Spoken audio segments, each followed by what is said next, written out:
ማድረግ እንደምትችል የምታምን ከሆነ ማድረግ ትችላለህ። እጣ ፋንታህን ተቆጣጠር። ልትቆጣጠራቸው የማትችላቸው ብዙ ነገሮች አሉ። ነገር ግን አስፈላጊ የሆኑትን ነገሮች ብቻ መቆጣጠር ትችላለህ። እነዚህም አስተሳሰብህና አመለካከትህ ናቸው። ውጫዊ ኃይላት በስኬት ላይ ያላቸው ተጽዕኖ በጣም ትንሽ ነው። ራሳቸውን ለስኬት ፕሮግራም ያደረጉ ሰዎች እጅግ በጣም አስቸጋሪ ሁኔታዎች ውስጥ ሆነው እንኳን ስኬታማ ለመሆን መንገድ ይፈልጋሉ። ለሚያጋጥሙ ችግሮች አብዛኞቹ መፍትሄዎች የሚመጡት ከአንድና አንድ ምንጭ ብቻ ነው። ያም ከራስ ነው። ህይወትን በሙሉነት መኖር በጣም ፈጣን በሆነ አለታማ ወንዝ ላይ ከፕላስቲክ በተሰራ ታንኳ እንደ መንሳፈፍ ነው። አንድ ጊዜ ከወሰንክ ሐሳብህን ለመቀየር ዞሮ ለመመለስና ሽቅብ ወደ ረጋ ውሃ ለመቅዘፍ አስቸጋሪ ነው። ሆኖም ግን ሁኔታውን ዋጋ ያለው እንዲሆን የሚያደርገው ነገር አስደሳችና ጀብድ መሆኑ ነው። በፍጹም ሞክረኸው የማታውቀው ከሆነ የተስፋ መቁረጥን ጥልቀት ልታውቀው አትችልም። የስኬትንም ደስታ ልታጣጥም አትችልም። ህይወትን በሙሉነት ልትኖር ስትወስን ምናልባት ወርቁን ለማግኘት 3 ጫማ ርቀት ላይ ትሆን ይሆናል። ዛሬ የምናየው መጽሐፍ በዓለም ዙሪያ ያሉ በሚሊዮኖች የሚቆጠሩ ሰዎችን ህይወት ለመቀየር የተጻፈ ነው።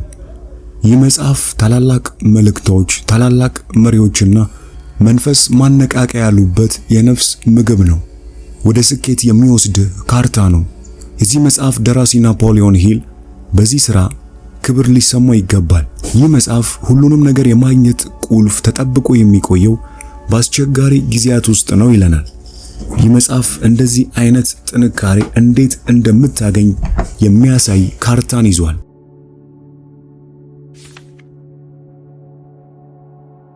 ይህ መጽሐፍ በ10 ምዕራፎች የተከፋፈለ ሲሆን ምዕራፍ በምዕራፍ ለማየት እንሞክራለን። ምዕራፍ 1 በባዶ መባዘን።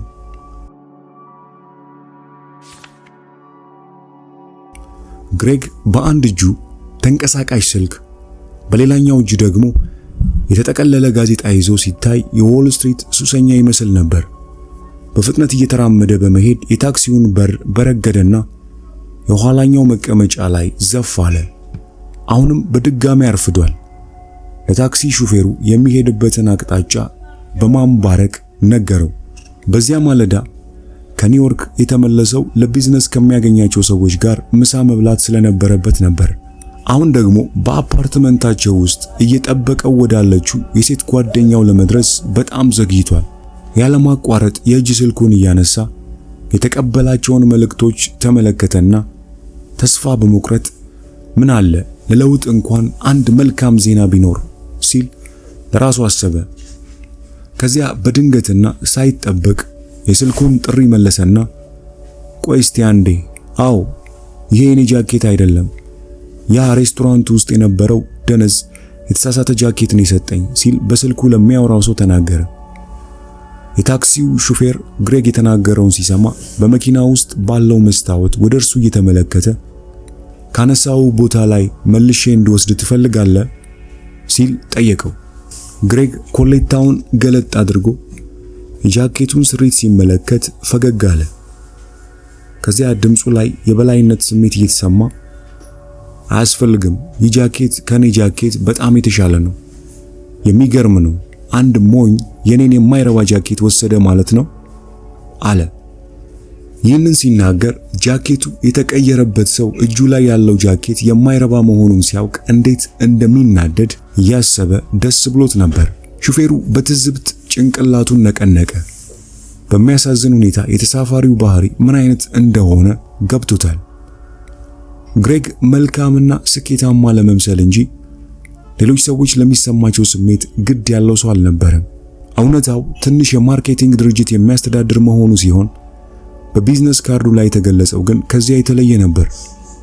እርሱ ለሌሎች ሊያሳየው ከሚሞክረው ስኬታማ የመምሰል ምስል በተለየ በዕዳ የተዘፈቀና ራሱን ያልተሟላ ስኬት የማይሰጥ ሆኖ ያገኘ ሰው ነው።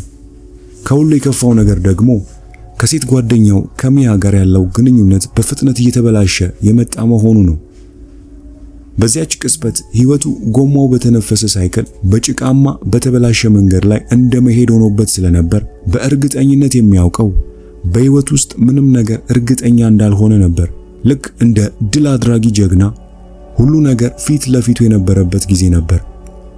ብዙዎች ቀላልና ተራ እንቅፋት አድርገው የሚቆጥሯቸው ነገሮች እስኪያጋጥሙት ድረስ እቅድና ስልት የነበረውና በኃይል የተሞላ ነበር።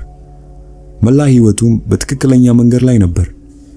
ትልቅ ነገር ስለማለምም ሆነ ሁኔታዎችን ስለመከታተል 2-3 ነገሮችን የሚያውቅ እንጂ መከራን መቋቋም የሚችል አልነበረም። በዚህ በተበላሸ ኢኮኖሚ ልክ እንደ ሌሎች ሰዎች እርሱም ከፊት ለፊቱ የነበረው ጥቂት ነገር ብቻ ነበር። በሌላ አነጋገር ግሬግ ብዙ ነገሮችን የሚጠብቅ ቢሆንም ለሚጠብቃቸው ነገሮች የሚያሳየው ውጤት ግን አልነበረም። የታክሲው ሹፌር ጥቂት ባለሀብቶች ብቻ ለመኖር በሚደፍሩበት ውድና ቅንጡ አፓርታማ አጠገብ እንደደረሱ መኪናውን አቆመና ደርሰናል ሲል ተናገረ። ግሬግ ከታክሲው እየወረደ መልሱን ያዘው አለውና በመስኮቱ በኩል $20 አቀበለው። ሹፌሩ የመጣውን መንገድ ርዝመትና የተሰጠውን $20 ሲመለከት የሰጠው ጉርሻ 10 ሳንቲም ብቻ መሆኑን ስለተረዳ በንዴት መኪናውን በፍጥነት አስነስቶ በረረ።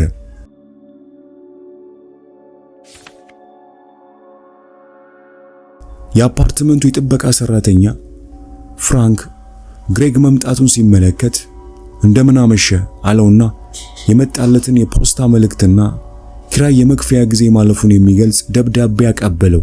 ከዚያ ወደ ግሬግ ተጠጋና ጌታዬ ልነግርህ የማያስፈልገኝ አንድ ነገር አለ ሲል አንሾካሾከለት። ግሬግ ግን ስልኩን ጆሮ ላይ እንደለጠፈ እያወራ መራመዱን ስለቀጠለ ህንጻው ስራ ከጀመረ አንስቶ በዚህ ህንጻ ውስጥ ሲሰራ የቆየው ፍራንክ በምን አገባኝነት አይነት ትከሻውን ሰብቆ ወደ ስራው ተመለሰ። የስልክ ንግግሩ ትንሽ ፋታ የሚያገኘው ያሳንሰሩ በር ሲከፈትና ግሬግ በውስጡ ምንም እንደሌለ ሲያውቅ ብቻ ነው። ግሬግ የስልክ ንግግሩን አቋረጠና ሊፍቱ ውስጥ ብቻውን እንደሆነ ተመልክቶ እፎይታ ስለተሰማው የሚሄድበትን የወለል ቁጥር ቁልፍ ተጫነና ደገፍ ብሎ በአሳንሰሩ አንጸባራቂ በሮች የራሱን ምስል እየተመለከተ መመሰጥ ያዘ። የራሱን ምስል ትኩር ብሎ እየተመለከተ አዲሱ ጃኬቱ እንዴት እንዳማረበት አሰበ። በሊፍት ውስጥ የነበረው ጉዞ ጸጥ ያለ ቢሆንም አእምሮው ግን አልተረጋጋም። የሚያነጋግረው ሰው ባለመኖሩ በወቅቱ ስለነበረበት ችግር በውስጡ የሚመላለሰው ሐሳብ አሳንሰሩ ቦታው ላይ የመድረሱን ድምጽ እስኪያሰማ ድረስ በጣም ስራ አብዝቶበት ነበር።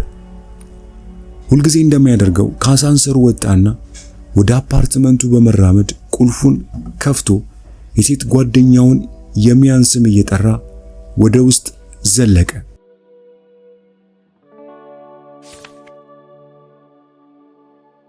ግሬግና ሚያ ለ5 ዓመታት በአንድ ላይ የቆዩ ሲሆን ያለፉት 12 ወራት ግን በጣም አስቸጋሪ ነበሩ። ምክንያቱም እርሱ ለግንኙነታቸው ጊዜ መስጠት አይፈልግም። እርሷ ደግሞ ይህንን እርሱ ለራሱ የገነባውን ምስል አትፈልገውም ነበር። የምክር አገልግሎት ለማግኘት የሚሞክሩ ግሬግ ብዙ ጊዜ በቀጠሮው ወቅት ጉዳይ የሚያጋጥመው ስለሆነ ሊሳካ አልቻለም። ሚያ ግሬግ መጥፎ ሰው እንዳልሆነ ብታውቅም ለእርሷ ትክክለኛው ሰው እርሱ ስለመሆኑ ግን እርግጠኛ መሆን አልቻለች። ወደ አፓርትመንቱ ከገባ በኋላ የሆነ የጎደለ ነገር እንዳለ አስተዋለ። አንድ ነገር ብቻ አይደለም፣ ሁሉ ነገር ጎድሏል። ግሬግ ግራ በመጋባት እዚያው ቆመ። የራሱ አፓርትመንት አይደለም እንዴ? ከዚያ ተመልሶ ወጣና የበሩን ቁጥር ተመለከተ። የራሱ አፓርትመንት ነው። ነገር ግን ሳሎኑ ባዶ ነው። ዕቃዎች የነበሩበት ቦታ ሁሉ ባዶ ነበር። ግራ እንደተጋባ ስልኩን አነሳና ወደ እንግዳ መቀበያው ደወለ። ስልኩን ያነሳው ፍራንክ ነበር። ስትገባኮ ለነግር እየሞከርኩ ነበር። ከ2 ቀናት በፊት ከዚህ ሄዳለች። ንገረው ያለችኝ ምን መሰለ? አይ እንዲያውም ባልናገር ይሻላል አለ። እርሳው ገብቶኛል ሲል ጮሆ ግሬግ ተናገረ። ከዚያ ስልኩን ዘግቶ ዙሪያውን መመልከት ጀመረ። የሆነ ነገር ቤት ውስጥ ገብቶ ሁሉንም ቦታ ያጸዳ ይመስል ነበር። ሳትወስዱ የተወችው ብቸኛው ነገር እርሱ የሚወደውን አንድ ወንበርና በፍሬም ውስጥ ያለ አንድ ፎቶግራፍ የተቀመጠበትን ትንሽ ጠረጴዛ ነበር። ፎቶግራፉ ላይ የተጣበቀ ማስታወሻ ነበር። ግሬግ ማስታወሻውን ከፍሬሙ ላይ አላቀቀና ጮክ ብሎ አነበበው። ግሬግ፣ ይህ በሐማስ የተነሳው ፎቶ ነው። በባህሩ ዳርቻ ላይ ብቻህን እንደነበር ካስተውል። ይህ ስለ ግንኙነታችን የማስበውን ሁኔታ የሚያሳይ ነው። ራስን የምትወደውን ያህል ሊወድ የሚችል ሰው እንደምታገኝ ተስፋ አድርጋለሁ። ሚያ። ማስታወሻውን ወደ ጎን ወረወረው። የመከዳት ስሜት ተሰምቶታል። ክፍሉ ውስጥ እየተንጎራደደ የለበሰውን የተሳሳተ ጃኬት አወለቀና ወደ ወለሉ ወርውሮ ከረባቱን ሲያላላ ወለሉ ላይ ከጣለው ጃኬት ውስጥ የወደቀ የቢዝነስ ካርድ ተመለከተ።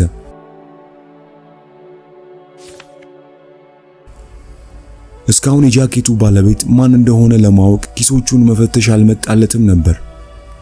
ጎንበስ ብሎ ካርዱን አነሳው። በቢዝነስ ካርዱ ላይ ያለው የዝነኛው ጆናታን በክላንድ ስም ነበር። ግሬግ ካርዱን አዙሮ ጀርባውን ተመለከተ። ባዶ ነበር። እንደገና ከፊት ተመለከተውና ይህ ጃኬት በእርግጥ የሚስተር በርክላንድ ሊሆን ይችል ይሆን ሲል አሰበ። ከዚያ የሆነ መልካም አጋጣሚ ስለሸተተው ፈገግ አለ። ወዲያው አመለካከቱ ከተስፋ ማጣት ወደ ተስፋ ማግኘት ተለወጠ። አሁን ከዚህ ታላቅ ሰው ጋር ለመገናኘት ለእርሱ ለመደወል ሰበብ አለው። ለአጭር ጊዜም ቢሆን ከበርክላንድ ክብር ጋር የመገናኘት እድል ግሬግ እግር ስር ከወደቀው ጃኬት ዋጋ እጅግ የበለጠ ነው። ባዶ ስለሆነው አፓርትመንቱና ጥላው ስለሄደችው የሴት ጓደኛው ረስቶ ወደ ቢዝነስ መሪው ቢሮ ለመደወል ወደ ስልኩ ሄደ። ምናልባት እድሉ ተለውጦ ይሆናል።